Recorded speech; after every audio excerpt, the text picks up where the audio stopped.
शासनं जिनशासनं रणविधूणवर्तमानं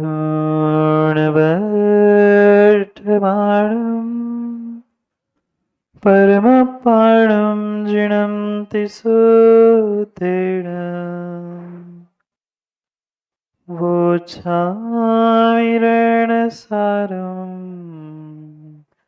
सायार्णायार्धं मीळम् नमो हरिहन्ताणं नमो सिद्धाणं नमो आयर्याणं नमो वज्रायाणं नमो लोय सर्वसाहुणम्।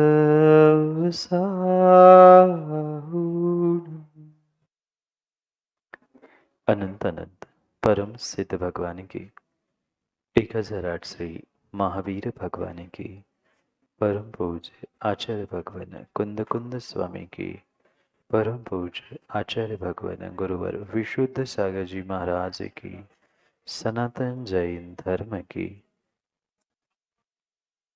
अंतिम निर्देश। वर्धमान स्वामी के शासन में हम सभी रहते और उनकी ये पावन पीयूष देशना हम सभी के लिए परम उपकारी।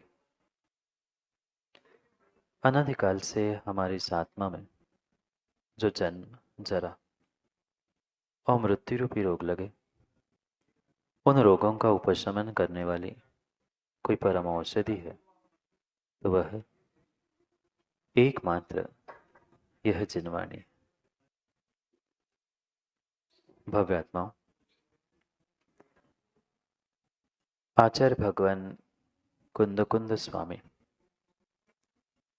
ग्रंथराज रेणसार में हम और आप दोनों के लिए आचरण की बात सिखा रहे हैं, क्योंकि प्रचार प्रसार तो अन्य दर्शनों में अन्य धर्मों में तो सर्वत्र मिलता है, पर जहाँ बचपन से लेकर 55 और 55 से लेकर 85 तक मात्र आत्म कल्याण की भावना जहाँ निहित होती है, ऐसे इस भारतवर्ष के इस जैन धर्म जैन दर्शन में ही आचरण की कला, आचरण की विधा सिखाई जाती है। और 2-3 दिन से आप सभी देख रहे हैं कि कितना सौभाग्य है उन एक एक बच्चों का जिन्होंने अपने घर परिवार को छोड़ते हुए अपने उस आचरण को प्राप्त करने का सौभाग्य प्राप्त कर लिया। ये धर्म की और हमारे आचार्यों की, तीर्थंकरों की महान महान महान अनुकंपा है, जिन्होंने हमारे लिए तत्वों का निर्णय करने के लिए ये उत्कृष्ट व्यवस्था बनवाई। बनाने वाले वे नहीं थे, पर वर्तमान काल में उन्होंने हमें बताया, इसलिए हम उनको बताने वाले नहीं बनाने वाले कहते। वस्तु व्यवस्था तो त्रैकालिक थी, पर उस वस्तु व्यवस्था को भेद अभेद दोनों प्रकार से समझने के लिए ये अद्भुत विषय की प्ररूपणा यहाँ कुंद कुंद भगवान कर रहे थे। क्या करें, जीव को अपने अस्तित्व का, अपने आप का बोध नहीं है, इसलिए वह कभी जीवन में आचरण प्राप्त करने का प्रयास ही नहीं करता। कितनों के पास आचरण है, कितनों के पास मां संस्कार है। विरले ही जीव उस सत्य को जानते हैं, पहचानते हैं और अपने जीवन में उसे आचरित करने का, जीवन में उतारने का प्रयास करते। ऐसे ऐसे अनादि के संस्कार जीव के आत्मा में पड़े हैं कि उन विषय कषायों से वह बाहर निकलने का प्रयास ही नहीं कर पा रहा। हर पल इंद्रियों के विषय, हर पल कषाय, इन्हीं परिणति में पुनः पुनः पुनः पुनः इस जीव को, इस आत्मा को वह कसने का और संसार में दुख प्राप्त करने का ही निमित्त पुनः पुनः प्राप्त कर रहा है। एक वह तिर्यंच श्रेष्ठ है, एक वह तिर्यंच श्रेष्ठ है। देखा कभी आप लोगों ने कछुआ? कछुआ को नहीं देखा? कछुए को थोड़ा सा भी संकट आता है, थोड़ी सी भी विपरीतता आती है, अपने हाथ पैर सिर को वो संकुचित कर लेता है, अंदर कर लेता है और उसकी इतनी मजबूत वो पीठ होती है कि पत्थर जैसा भी कोई बहुत बड़ा द्रव्य भी उस पर गिर जाए तो भी उसको कुछ नहीं होता। कभी ऐसे हम अपने परिणामों को, अपने इंद्रियों को, अपने विषयों को, अपने कसायों को मां संकुचित करने का प्रयास कर पाए? नहीं। क्यों दुख मिलता रहा? क्यों अनादि से जन्म मरण के इस संसार में हम रुलते रहे, दुख प्राप्त करते रहे? कारण मात्र और मात्र एक था कि हम भेदा भेद स्वरूप को नहीं समझ पाए, तत्वों का निर्णय नहीं कर पाए, इन विषय कषायों से अपने आप को भिन्न पहचान नहीं पाए। पहचानने की आवश्यकता है। मेरे ही भीतर वह शुद्धात्मा है, मैं ही मुक्तात्मा बनने वाला हूं, पर आज कर्म सहित हूं, आज अशुद्ध हूं। ये दोनों निर्णय हमें करने की आवश्यकता है। पर क्या करें? श्रावक भी सत्य को समझना नहीं चाहता और जिन्होंने श्रावक अवस्था से भी ऊपर उठने का प्रयास किया, साधु बन गए, त्यागी व्रती बन गए, वो भी अगर सत्य को नहीं पहचान पाए तो फिर उस अवस्था को प्राप्त करने का उद्देश्य क्या? सब कुछ जीव समझता है, जानता है। जानते नहीं आप लोग? जानते नहीं है? जानते तो बहुत है पर मानते नहीं है।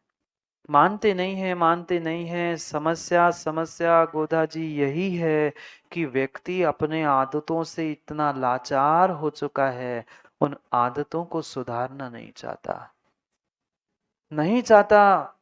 ऐसी ऐसी लत उन आदतों की लगी है, ऐसे आदतों से लाचार हो चुका है कि वो उससे उठने का प्रयास ही नहीं करता। और जब तक इन आदतों से आप हटने का, उठने का प्रयास नहीं करोगे, तब तक कभी जीवन में सुधार होने वाला नहीं है।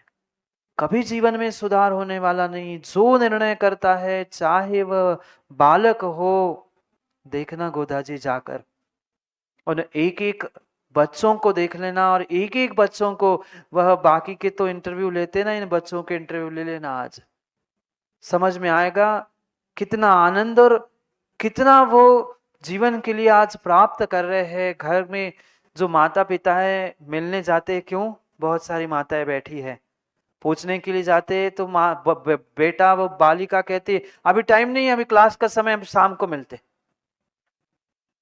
एक एक पल का वो आनंद लूट रहे हैं। जो सुबह 8-8, 9-9, 10-10 बजे तक नहीं उठते, वे 5 बजे उठकर नहा धोकर पहुंच जाते हैं संस्कारों को प्राप्त करने के लिए।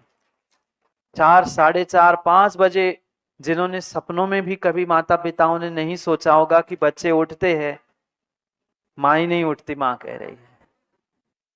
क्या करे? मैं वही समझाने चाहता हूं कि उन्होंने तो निर्णय कर लिया कि मुझे आदतों से दूर होना है। फिर वो अगर बचपन में कर सकते हैं तो आप 55 और 85 के हैं, तो आप भी सोचो, हम सोचे तो बहुत कुछ कर सकते हैं। हम भी सोचे तो बहुत कुछ कर सकते हैं, पर यही यही यही हमारी आदत आड़े आ जाती है कि हम सोच नहीं पाते कि हम भी कुछ कर सकते हैं। करने के लिए हर इंसान बहुत कुछ कर सकता है। अरे सोचो, विचार करो। मैं तो उन छोटे छोटे नन्हे नन्हे उन 8-10 साल के बच्चों को सुबह सुबह धोती पहनकर भगवान का अभिषेक करते हुए देखता हूँ। मुनिराजों को कांसल जी आहार देने के लिए वो लड़ते हुए देखता हूँ, तब विचार करता हूँ वो 8 साल के केवली कैसे होते होंगे। हाँ, कोई 50, 100, 200, 500, 1000 साल की केवली नहीं, 8 वर्ष 2 अंतर मुहूर्त बाद वह बालक भी केवल ज्ञान को प्रकट कर सकता है। क्या उनकी वो दिगंबर मुद्रा होती होगी, क्या उनके नन्हे से हाथ होंगे होंगे। आज वे बालक मुनिराजों को आहार देने के लिए आगे पीछे हो रहे हैं, नन्हे नन्हे हाथों में कलशों को लेकर भगवान का अभिषेक कर रहे हैं। वो केवली 8 वर्ष अंतर मुहूर्त के कितने महान होते होंगे। उन्होंने 8 वर्ष में ही निर्णय कर लिया और संसार का छेद करने के लिए केवल ज्ञान प्राप्त किया। आज इन बच्चों के यही संस्कार आने वाली पर्याय में उन्हें केवली तीर्थंकर और भगवान बनने के लिए कार्यकारी बनने वाले हैं। उन्होंने तो माताओं संस्कारों को प्राप्त कर लिया। आप क्या करेंगे? आप क्या करेंगे? आपको भी इससे थोड़ा सा ऊपर उठना होगा। थोड़ा सा ऊपर उठना होगा। जो हमारा ये ज्ञान दर्शन रूपी उपयोग कहीं अन्यत्र जा रहा था, कहीं राग में, कहीं द्वेष में, कभी इंद्रियों के विषयों में, कभी कषायों में, हमें उनको देखकर पुनः पुनः समझना होगा कि मैं कर क्या रहा हूं। एक छोटा सा बालक तो अपने आप को बदलने के लिए तैयार है, और मुझे विश्वास है बालक युवा तो बदलने के लिए तैयार होते हैं, पर पीछे से माता पिता पैंट खींचते, अरे अभी आलू प्याज का त्याग मत करना, पुनः तुम बाहर जाएगा तो। वो तो गुरु से कह रहा है महाराज जी हमें छने पानी का नियम लेना है, आलू प्याज का त्याग करना है, पर पीछे से माँ कहती है नहीं नहीं, अभी तुम्हें पढ़ने बाहर जाना है, फिर क्या करोगे। वो तो जीना जानता है, वो तो खाना पीना सीख लेगा, पर हम अपने राग को अपने कसाय को संभाल नहीं पा रहे हैं। संभल जाओ। आपको भी संभलना होगा, आपको भी संभलना होगा। वो तो आने वाले समय में समझेंगे। विश्वास मानना, 3 दिन के संस्कार उनके जीवन के लिए इतने कार्यकारी होंगे, वे आपको आने वाले समय में शिक्षा देंगे। पर आप भी तो संभल के रहना सीख लो। आप भी तो विचार कर लो कि उन्होंने बचपन में प्राप्त कर लिए, हम 55-85 में भी प्राप्त नहीं कर पाए। धिक्कार है, धिक्कार है इस मनुष्य पर्याय में जन्म लेना, धिक्कार है इस जैन कुल में जन्म लेना। हम जान नहीं पा रहे हैं, मान नहीं पा रहे हैं सत्य को, फिर किस लिए हमने इस विषय और इस ज्ञान को प्राप्त करने का पुरुषार्थ किया। क्यों पुनः पुनः कुंद कुंद स्वामी पुनः पुनः वही वही बात कह रहे हैं। एक बार समझाने के बाद उनको नया विषय आगे कहना चाहिए था, पर नहीं, वे पुनः समझाने के लिए पुनः कह रहे हैं। कल भी कहा था कुंद कुंद स्वामी ने कि ज्ञानी भेद विज्ञान करो, निर्णय करो, मैं कौन हूं, ये शरीर क्या है, कर्मोदय क्या होते हैं। आज पुनः समझाना चाहते हैं, पुनः समझाना चाहते हैं। अगर अगर तो इसका निर्णय नहीं करते हुए पुनः पुनः ममत्व भाव धारण करता रहेगा, तो ज्ञानी तो संसार में पुनः दुख ही उठाता रहेगा। बद्धते मुचते जीवा सममो निर्ममो क्रमात्। पूज्यपाद स्वामी ने भी वही कुंद कुंद भगवान की बात कही गाथा में। बद्धते मुचते, जीव बनता भी है और मुक्ति को भी प्राप्त करता है। सममो निर्ममो क्रमात्। जहां ममता है, राग है, द्वेष है, विषय है, कषाय है, वहां संसार वृद्धि के लिए जीव कर्म बंध को ही प्राप्त करेगा।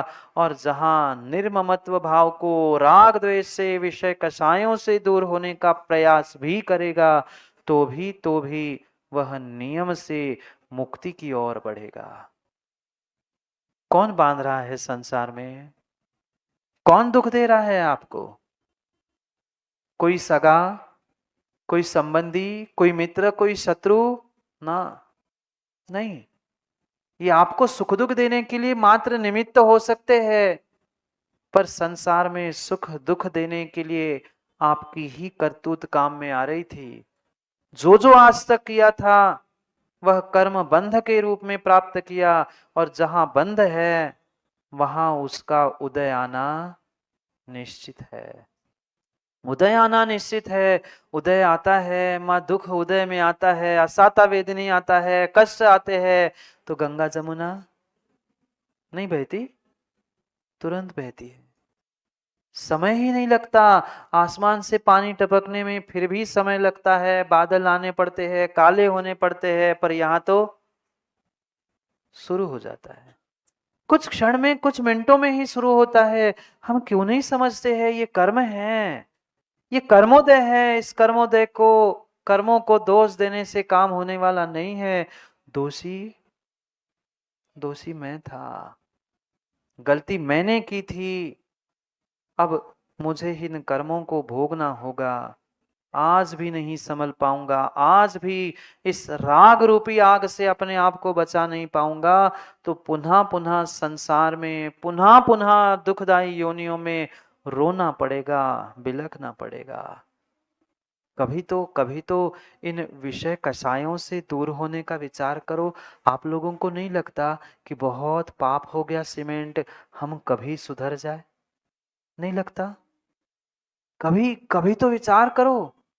24 घंटे में 5-10 मिनट नहीं, एक आध मिनट, आधा मिनट सोने से पहले विचार करो कि इतना समय बीत गया, मैं पाप करते करते, पाप करते करते, अब इन पापों से थोड़ा सा मैं दूर हो जाऊं, थोड़ा सा कषायों से, थोड़ा से इंद्रियों के विषयों में हम कुछ कुछ बदलाव ले आए। ऐसा नहीं लगता आप लोगों को? लगता तो बहुत कुछ है महाराज जी, पर कितने मिनटों के लिए, कितने सेकंड के लिए यहां लगता है, और फिर भूल जाते हैं, फिर भूल जाते हैं, फिर भूल जाते हैं। नहीं, निर्णय करो, निर्णय करो।